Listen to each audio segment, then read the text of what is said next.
Welcome to She's the Boss, the podcast where female wellness entrepreneurs talk ambition, money, and ownership out loud. I'm your host, Lee McSwan, a certified holistic nutritionist turned wellness business coach. This is where conversations are unfiltered, the rules of entrepreneurship get rewritten, and nothing is off limits. Money, motherhood, friendships, legacy, wealth, power, and what it really takes to build a life and business on your terms. If you're avoiding sales conversations, your business is paying for it, not because you don't believe in what you do, but because nobody ever taught you how to sell in a way that actually feels like you. Sales Confidence is a 4-week program that changes that. Each week, new content drops so you learn, apply it immediately, and start seeing the shift in real time. You'll learn how to speak about your offers with clarity, handle objections without second-guessing yourself, and close conversations in the DMs and on discovery calls without any of the gross feeling that's been keeping you stuck. The women who come through this don't just get better at selling, they start to love it. That shift alone changes everything about how much you earn and how you show up in your business. Jump in now. The link is in the show notes. Today's guest is Dr. Alexia Soteropoulos, MD, integrative health practitioner and founder of Onesoma Integrative Wellness. She trained at Tufts University School of Medicine and holds additional certifications in culinary medicine from Harvard, functional medicine, Ayurveda, and herbalism. But here's what makes her story worth paying attention to. She left conventional medicine because she knew it wasn't actually fixing people. Her own journey started as a kid with debilitating symptoms, 5 specialists, and 0 answers. That experience became the entire foundation of how she practices today. Root cause, not symptom management. She also happens to be a co-author of She Thrives and has a new book dropping October 26th, which is a must-read for women of all ages. Today, we dive into so much goodness, talking about the benefits of running your own practice, common health concerns, and how to overcome them, ones that we see specifically with women who are high achievers, goal-oriented, the go-getters. This is a conversation that holistic nutritionists need to listen to because Dr. Alexia is going to validate how incredibly important you are to an integrative medicine team. She's going to make you understand that your role is non-negotiable, and it's going to give you so much confidence within your own business. I can't wait to kick off this show. Let's get into it. Alexia, welcome to She's the Boss. How are you doing today? Good. Thank you for having me, Lee. I'm so excited to have our conversation because you have a incredible story, a backstory that is very impressive, a journey through your career that has taken, I don't want to say a drastic pivot, but there was definitely a pivot there. And now you are doing something that I think is absolutely beautiful. You are offering a tremendous service to the women that you get to work with who come into your space. You're about to release a book in October of 2026. So you've got so much going on. But let's go back to the beginning. What attracted you to medicine in the first place?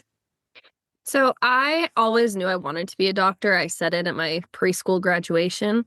And I didn't know what kind of doctor I wanted to be up until a point where I had a significant health issue and journey of my own that wasn't really understood until I went to an integrative and functional medicine doctor. So I spent years going to different specialists as a child and really growing up with so many random symptoms that no doctor could understand or explain. And so finally, when I went to this specific integrative and functional doctor, he made me feel so understood, so heard, validated, and really took his time to get to the root cause of my symptoms. So at that point, I said, oh, I want to be an integrative and functional medicine doctor. So I never really pivoted outside of medicine, but really got a little more fine-tuned into what I wanted to do. But during medical school, I realized that the system that medicine is in the United States, at least, and probably in many other countries, is not really what I wanted to do with my career and what I hoped it would be. So the appointment times were very rushed. We were really learning a lot about prescription medications and that type of, you get the symptom, you have the diagnosis, and then you give a medication from that, but really not underlying root causes, nutrition, even thinking about sleep or stress management, lifestyle, everything that I talk about now. I really never learned about it in medical school. And so I realized that even though I wanted to be a doctor, the type of doctor I wanted to be wasn't what I thought of as the definition of a doctor. that I was dealing with day to day. So while I always loved the science behind medicine and all of the different interconnections with the body, I realized that we didn't learn a lot of that in medical school. So I pivoted in my career and took the MD and created a practice of my own. And how did your family feel about you moving to a more integrative approach? They were very supportive, actually. They were not any, my parents and my husband were never people I was concerned about in terms of saying, I don't want to do this type of medicine. They were the ones who even knew from the beginning that I was probably in the wrong place. Well, I don't think I was in the wrong place. I mean, I got my MD, I got a lot of knowledge and things that I really build upon now, but they knew that I had other passions that had always talked about.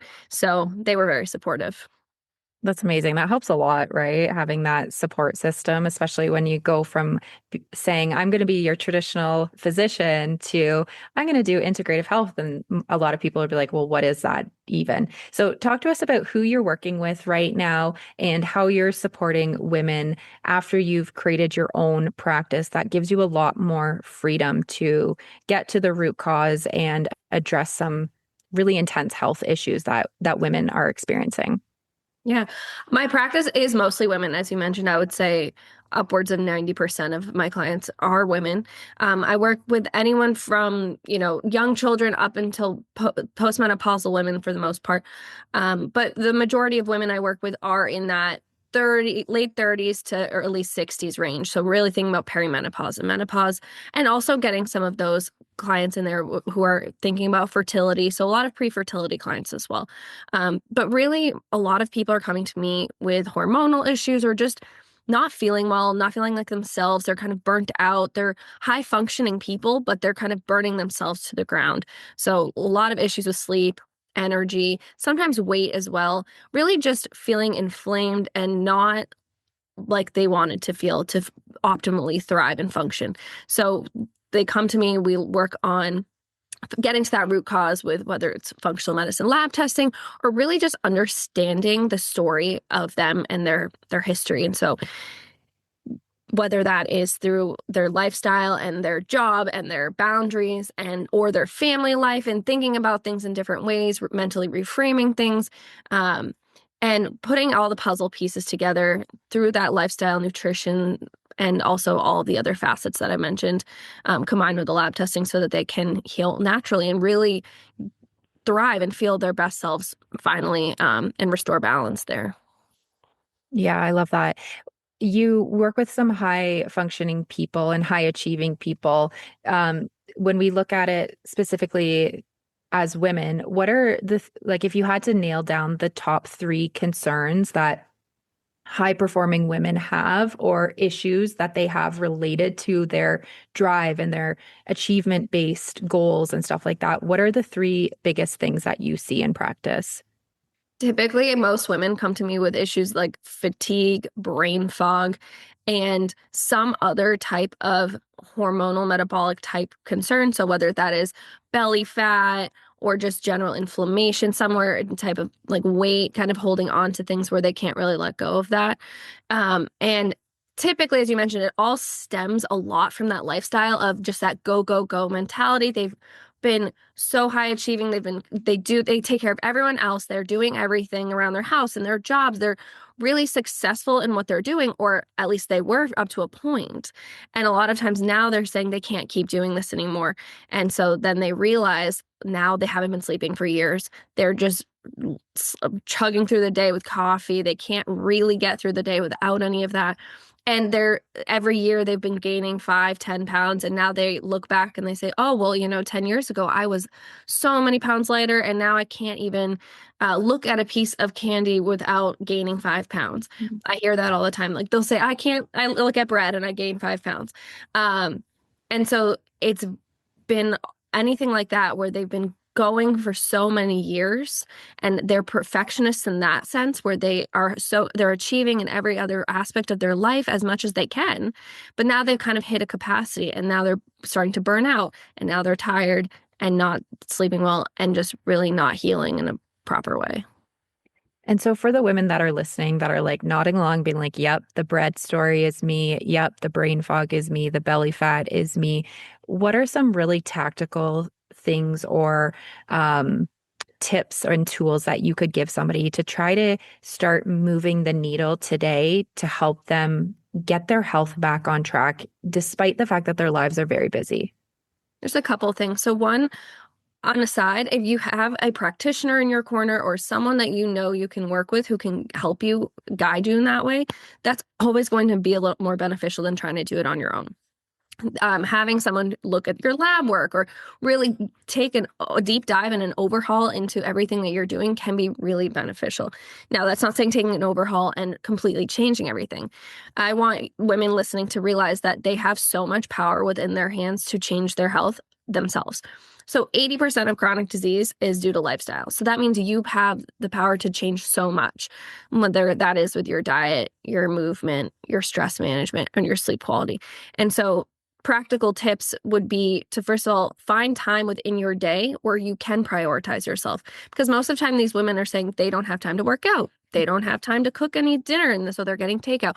Where can you find time in your day to really prioritize your health? Because it does matter so much, because it is what will help you function more effectively. It will get you to spend more time with your family in an optimal way and do the things you love because you're taking time to take care of yourself. So that's number one, is really sit down and think about where in your day can you prioritize yourself. That doesn't mean you have to get up an hour earlier to work out. It just means where can you, find 5 minutes every couple hours to get in a little bit more movement. Park further away when you're at the store. The other day, I had to drop something off at the post office. I parked so far away just so I could walk as far as I could.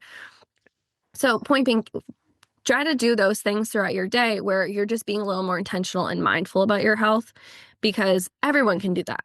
Like, anyone can think about where in their day, in their specific day, works for them, because not everyone is going to have the same capacity or the same schedule, but each person can see where do they prioritize different things. So someone might prioritize trying to get in a little more movement. Someone else might prioritize, well, they need some stress management techniques right now, so that's what they're going to work on. And figure out what works best for you. And then again, working with someone can also be helpful to streamline that process and see where should you prioritize for your specific situation. 100%. I think working with somebody like yourself is the fast track. It takes out the guesswork, and it just also gives you a sense of camaraderie, that you're not on this journey alone. It can feel very isolating when we're dealing with a health issue, no matter how big or small it is. I think women too also really underestimate that their fatigue impacts their life, and it's just not the normal baseline that we want for them. The brain fog, it has a tremendous impact on our everyday tasks, that once we address it and once we quote unquote fix it, we are able to be a higher achieving individual, which is ultimately the goal that a lot of women like us have, that are goal oriented, want to build the business, want to build the dream and stuff like that. And so having help, having support is the strongest, most logical thing that you can do to get better results faster without a bunch of trial and error. So speaking of the fact that 80 to 90% of chronic disease is lifestyle driven, that statistic never ceases to amaze me. Like, that is wild. So why isn't that message front and center in the conventional system? And what does it mean for how nutritionists and health coaches or integrative medical practitioners should be approaching their work? First of all, it means that there's so much space for those other practitioners that we mentioned, because they can really help move the needle with that 80% of health.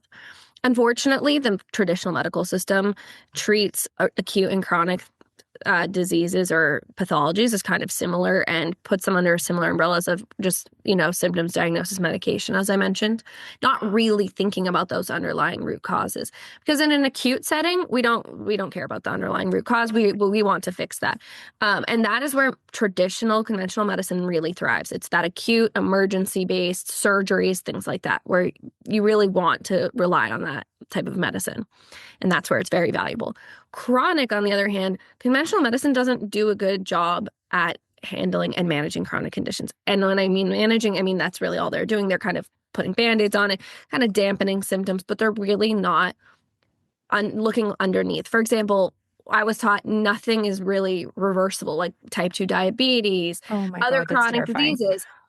They're just, you have them forever, where I don't necessarily believe that. I've seen so many people reverse type 2 diabetes or other diseases, where I've seen people reverse ulcerative colitis. That is not something ever that a conventional medicine doctor or training would tell you is reversible.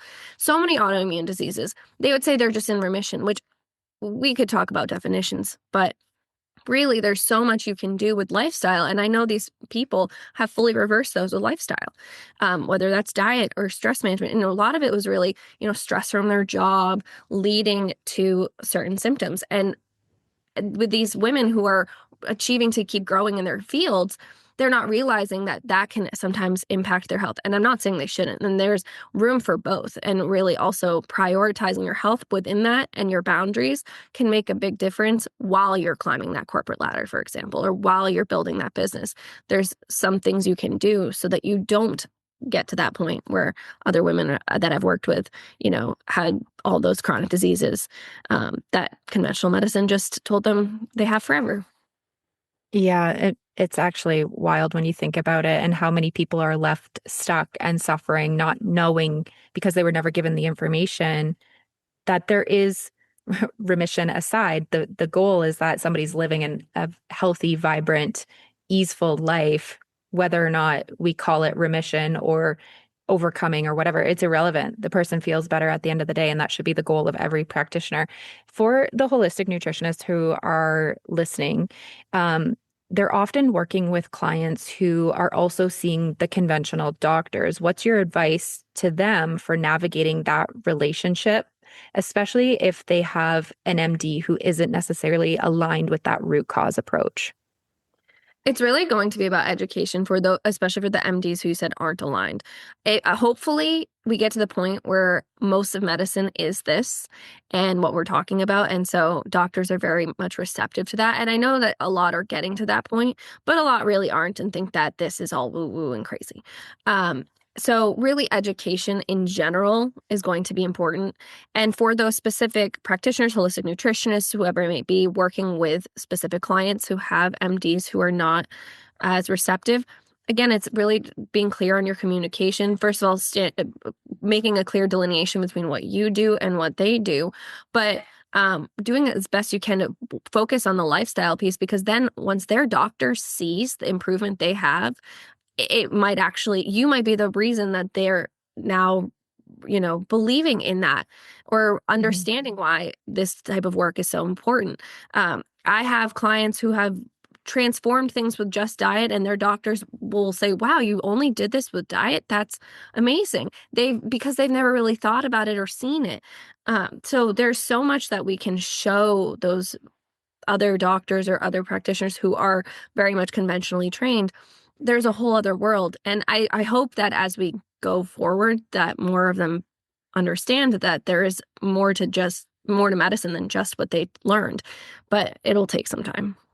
It'll definitely take some time, and I do think it is slowly shifting in that direction. What do you think is the primary reason that some MDs have this realization that the way they've been taught is not actually overly helpful versus the people that I've interviewed a couple of former MDs turned holistic practitioners of some way. What differentiates the person that's like, I'm just going to keep doing what I've been doing, and this is what I was taught, and I'm not looking outside of anything else, versus the people that are like, whoa, the system is broken and I cannot participate in this any longer? I think it's really hard to say what exactly differentiates people, because people leave at different times. For example, I left the conventional sense of medicine quite early compared to a lot of other people who I know are leaving after decades of practice and saying this system is broken. I realized the system was broken pretty early, and I think for me, it was when I walked into a patient's room with a doctor and he told them they had type 2 diabetes and here's your medication option. Not ever a referral to a nutritionist or dietitian, not ever even a conversation about what have you been eating. It was really, here's your A1C, here's the medication, we're done. And I wanted to talk about what other lifestyle factors they could incorporate, not just medication. And I wasn't saying, oh, you can't be on medication, but what other things can we think about? And that's when I realized I can't keep doing that. I can't practice that way where I will just have to prescribe medication because it's expected of me, because the insurance is expecting I do that, because the medical system that I'm working under expects that I do that. And so I think it's once doctors realize that they don't have as much time within their appointments that they can really truly help people heal. Once they see that people aren't getting better after years and years of just giving them medications, I think that's where a lot of the doctors say they can't do that anymore. And then I also think there's probably some personal experience and personal health journeys in there that do influence them as well, whether it's their own, a family member, someone else who they saw get better in a different perspective or in a different sense, leads them again towards a more holistic approach compared to those who are very much by the book type people. Mm-hmm. Is it true that there's a financial kickback that a lot of physicians get from pharmaceutical companies, incentives? I'm probably not the right person to ask, but from my understanding, it is not a direct kickback. It's more that as you are more productive, as you are maybe prescribing more or writing more orders for tests or having a more complex diagnosis or a complex visit, then they get paid more in that sense. So the more complex the visit is, then they can bill higher. And what makes things more complex is the amount of time they spent, the more complex of issues or diagnoses or medications or imaging or different testing. So I'm not positive that they're getting a direct kickback from a pharmaceutical company, and I've yet to hear of a doctor say that they do. However, I know that the more complex the visit is, they get paid more. And so then they're probably inadvertently more incentivized to prescribe and to do certain things that maybe wouldn't be in the best interest or in a lower cost because there is some incentive there. Mm-hmm. And the other thing I should mention is, like I said, we were taught all of that. So we weren't taught, oh, you need to prescribe to make more money. We were taught, here's a symptom and this is what you do for it. And the answer is medication. I was never taught, here's a high blood sugar and we are only going to talk about diet. It was, okay, you have blood sugar, here are all the medications for diabetes. Mm-hmm. Yes, we were taught a little bit about diet and, minimizing refined carbohydrates, but not really all the in-depth work I do with blood sugar now. So I think there's also a big bias of, well, that's just the answer. We just give the medication. So it's both. Yeah. Some other MDs that I've spoken to said that a lot of their work was based on studying the medication to accompany the symptom. Is that your experience as well? Exactly. Yeah. Every time that we learned about a symptom, it was what medications help that. And I know so much about pharmacology from medical school. I feel like that was the majority of what I learned. I didn't think that's what being a doctor was originally going into medical school. And so, like I said, medications are great for certain things, but with all that chronic disease that I was talking about, I don't think that should be our first step a lot of the time. And so how important is it to have a nutritionist, or I work from the holistic space. So having a holistic nutritionist as part of a healthcare team, whether in the allopathic or the naturopathic setting, how beneficial can it be to a practitioner to have somebody that's exclusively trained in food and talking about food? Extremely. As we've talked about before offline, having someone really help with the nutrition piece is so important, because you can try to ask for a supplement to fix any, deficiency or other symptom you have. But if you don't change your diet in certain way, if you're still eating all junk food and you're trying to take a supplement to calm your adrenals, you're only going to get so far. You really do need to think about the lifestyle piece and nutrition being such a core aspect of that, because what we eat really builds our cells and allows us to function. And so you could feed your body with a bunch of garbage for years and okay, you might be fine and your body could deal with it for a bit, but after a while, it's just not going to. And so people are so ingrained in their eating habits that without someone there to guide them and to meet with them and to really explain why it's so important, they're not going to make the changes. And so for a lot of doctors or practitioners who are doing more of the medical side or the health type side, they don't have the capacity to work on nutrition for hours with clients. And so, they may need someone else in that practice, or in an allopathic practice, especially, to really focus on nutrition with everyone, because it is such a core piece that people know they should be eating better, but they don't know how. They may need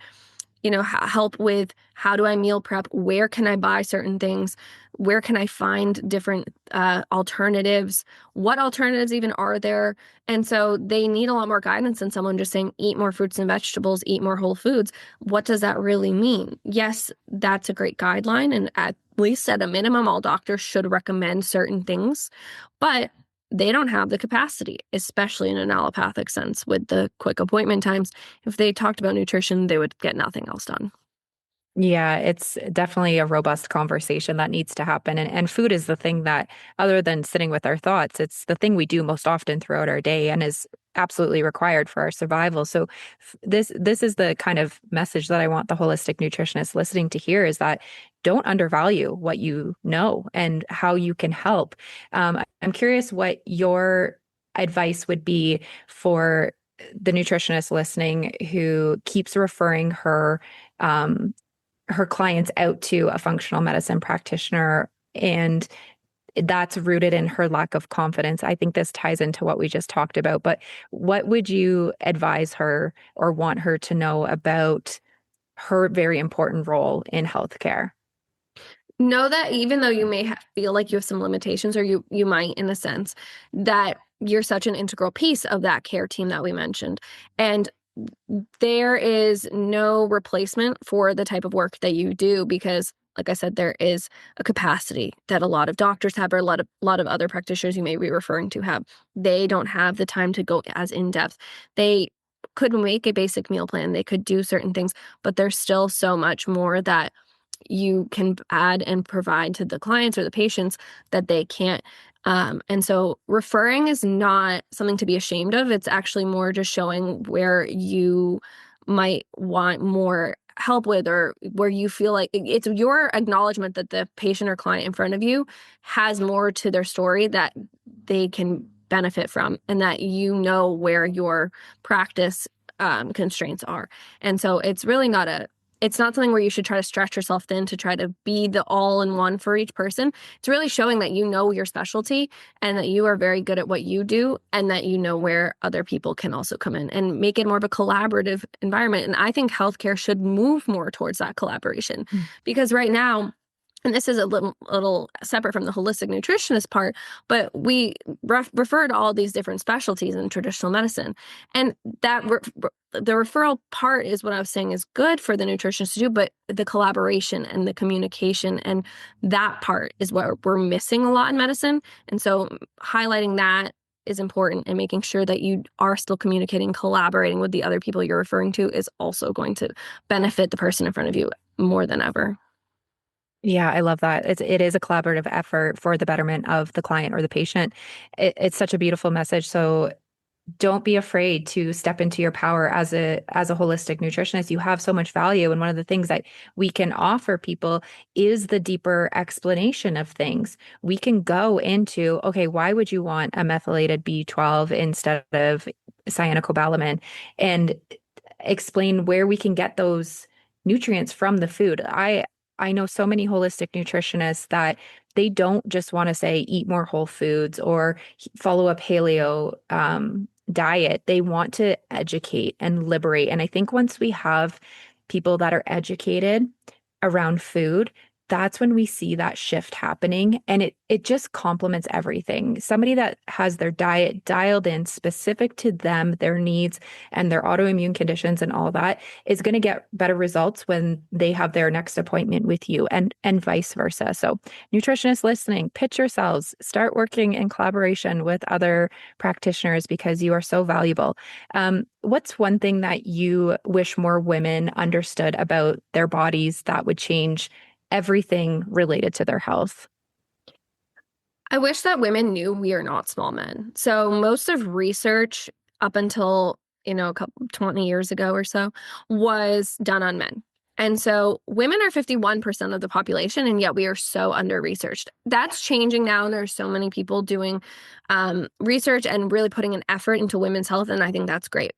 However, women still think that they are small men. And so I have this conversation often with women who are still having cycles, and they'll say, well, I feel terrible, these 2 weeks, or I just have low energy or less motivation. And well, to an extent, we don't want it to be where you can't function. You're not supposed to feel the same every single day. And so having grace with yourself as a woman is really important, and acknowledging that you are not supposed to be the same every day and understanding your hormones and your cycles it's so liberating in a sense where you can understand why you feel a certain way one day and not the same another, because men have a 24-hour cycle, so they should in theory feel the same every single day, where we take that 24 hours and put it into roughly 28 days. And so some days you're going to have more energy, more motivation, and other days you're not. And we live in a society where you're supposed to function the same every day. And so when you go to work, you're supposed to do the same thing every single day. You aren't really given the option to live in a cyclical way day to day. And so we're pushing against that. And so that's why I think a lot of the times women are feeling so poorly, because they're pushing against their natural rhythms. And just the acknowledgement of it can make such a difference. And even this goes beyond just cycles, but into perimenopause and menopause. Realizing how your hormones have changed and what the effects of the different hormone levels are on you, and the education and just the acknowledgement of it, again, can really make a difference in how you feel, because now you understand what's going on and you can then do something about it versus trying to push against something that you don't even know is there. Yeah, I'm actually surprised at how few women actually understand their cycle and what's happening. Like, yes, on a weekly basis, but when we really get into it, it's almost on a daily basis that we have hormonal fluctuations. Where would you suggest somebody start, no matter where they are age-wise? Because I have friends that are same age as me, 40, and they still are struggling to understand what happens in a 28-day cycle and what each phase actually means for them, energy wise, mood wise, sleep wise, hunger wise, productivity wise. So where would you suggest somebody starts to really understand the female cycle? In general, just doing a little research on it can give you so much information, or working with a practitioner who can explain it to you. But there's so many resources that, I mean, if we could either link them in the show notes, or I can say them right now, where there's certain books and certain podcasts and certain Instagram accounts, for example, where there's such a wealth of knowledge and understanding now on the cycle. There's still more research to be done. But again, if you have no understanding of it at all, this can be a really great place to start. And just thinking about your cycle in roughly 4 week phase, is the menstrual cycle being week 1, the follicular, like the first half is follicular phase, but the second week you're going to have a little more energy. And then after ovulation, when you get to the luteal phase for the last 2 weeks, that's where some of the energy will dip. And there's certain needs for more different nutrients and things like that. And so having a little more grace with yourself, just understanding that you may have less energy right before your period, and that's okay. Do more gentle exercise. Be more gentle on your body. You can do all the high intensity exercise the first half when you have that capacity, when your nervous system is a little more resilient there too. Just thinking about that alone can make a difference, because I know women who do HIIT exercises every day, they cold plunge every day, and that is going to be a stressor on their nervous system, especially in the second half. So just even being mindful of that alone, and then doing a little bit of research and consuming some of that type of content can also open your eyes to just really understanding more there. It's such a valuable piece of information to have about your body, because it's really a vital sign, and it does help you live more optimally, have more energy, and just feel better too.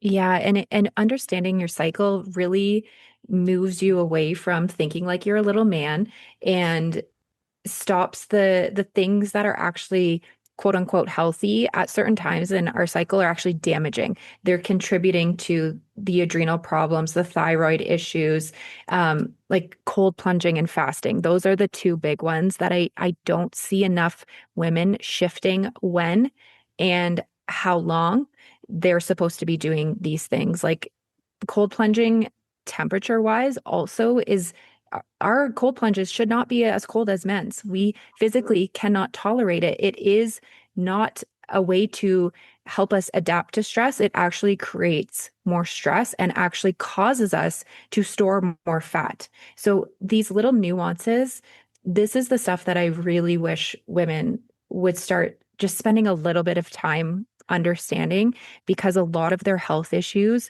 come from doing the things that seem very healthy.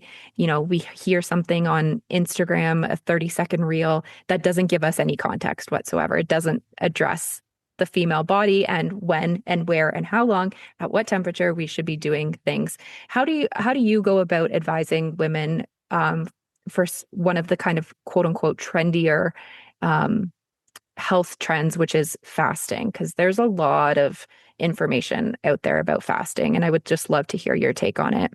Yeah. I always tell them that most of the fasting data has been researched on men. So that is the first portion, is women, that especially premenopausal, so those with a cycle, the data is very limited there for fasting. And what I always tell them is to really be mindful of their cycle. So first half of their cycle, they could probably get away with a little more fasting, especially in the morning compared to the second half. The second half, I really tried to not have them fast. The one caveat I give is fasting for 12 hours overnight is definitely beneficial for most people, and you get that benefit of autophagy, cellular cleanup, things that fasting gives you. You get that with a 12-hour overnight fast. And a lot of people aren't getting a 12-hour overnight fast if you think about it, because they're eating until 10 p.m. and then they're eating breakfast at 8, something like that. So 12 hours overnight is more than a lot of people are actually getting, but they're thinking they need to get 16, 17, 18, and then they're pushing it into not eating until 2 p.m. And that's when you get some issues, especially with women. So just showing them that a 12-hour overnight fast could work. So, you stop eating at 8 and you eat at 8 again. That's great. And then I tell them if they want to intermittent fast in the morning, even further, only in the first half of the cycle, and really trying to not go past into lunch too much. But I do give them some leeway depending on the person and their nervous system state. Based on lab testing too, depending on their cortisol or different things that are indications of the nervous system, I may be a little more diligent to not suggest fasting for certain people. Postmenopausal women, they can get away with it a little more, again, depending on the nervous system. There was a really great book that I read a little while ago. It's by Dr. Mindy something. Her last name starts with a P. It's called Fast Like a Girl. Mm-hmm. And one of the things that I started noticing, because in my late 20s and into my mid 30s, I felt fantastic doing a long-term intermittent fast. Certain times of my cycle, I would notice it wasn't beneficial to me, but my fasting strategy at that point was to delay my eating window until later in the day. Late 30s, boy, did I feel the difference. And I still really thrive on fasting. I think it energizes me. It makes my digestion more, if it just feels stronger after I've done a fast. But I started bringing my fasting into the early evening and not having it affect my breakfast, because I realized how critical it was for me to get protein in. And if I was eating too late at night, I had no appetite for breakfast in the morning. And I still struggle with that. I'm not naturally a fan of breakfast food. I usually reheat dinner. But it's also just being hyper aware of those shifts, that what worked for us a year ago can literally be the thing that fails us the next year. So I don't know if you've read that book, but I found it really helpful and just kind of gave some context and explanation and validation to what I was noticing working last year, completely failing me and making me bloated and making me sluggish and having these massive energy dips, and then having to rely on caffeine, and then seeing the weight go up. And it can be a very frustrating place for women. And again, I think this is just all the more reason to get in the express lane, work with a practitioner, and start having someone who can see these gaps within your own lifestyle to help support you.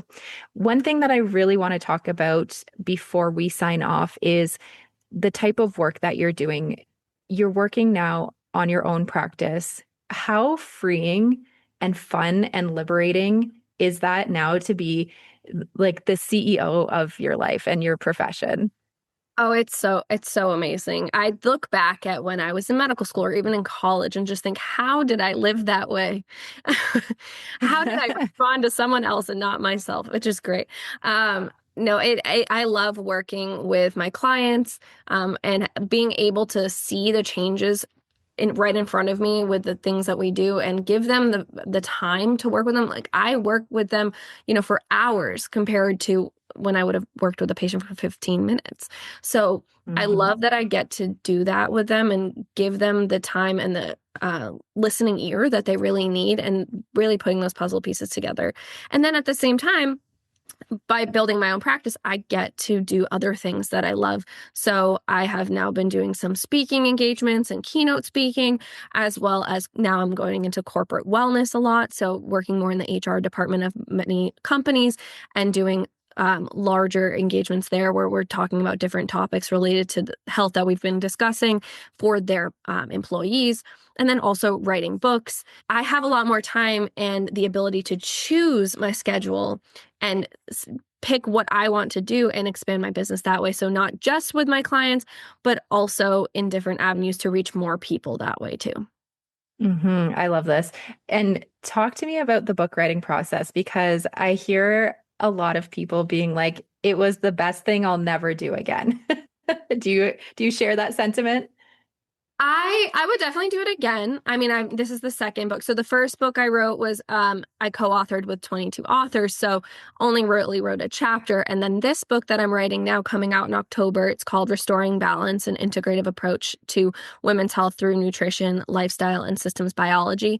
I'm co-authoring it with my mom, actually. So again, not writing an entire book, but really still writing a lot of it myself and with her and collaborating. And it's been a really fun process. It's a longer process than I expected. The book was written, say, a year ago at this point, when this is released. And so the whole process of editing and all of that publication process, which is something I didn't realize it takes so much time.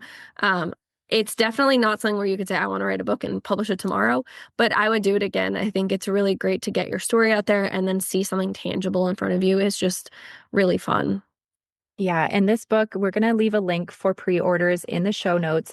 This is the book that women 20 to menopause should get their hands on. So make sure you grab that. We'll leave the pre-order link in the show notes so you can grab your copy. What is the best way for people to connect with you? So I'm on Instagram at Onesoma Integrative Wellness. That's under my business name. And then I'm personally on LinkedIn under my name. And then my website is onesomawellness.com, again, for my business name. And happy to connect in any of those forums with people to really connect, whether that is for clients or, in a different sense, and just also to collaborate with other practitioners as well. Yes, I love this. Thank you so much for being here today, Dr. Alexia. It was absolutely an awesome conversation, and I can't wait to get my hands on your book.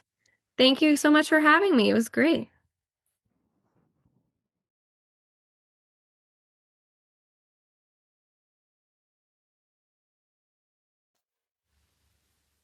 Thanks for listening to this episode of She's the Boss. If you're enjoying these conversations, I want you to hit subscribe so that you don't miss an episode. And if there's a particular episode that you need your fellow entrepreneur to hear, make sure you share it with her. And while you're at it, can you please leave a quick 5-star review? It genuinely makes a difference and I'll love you for it.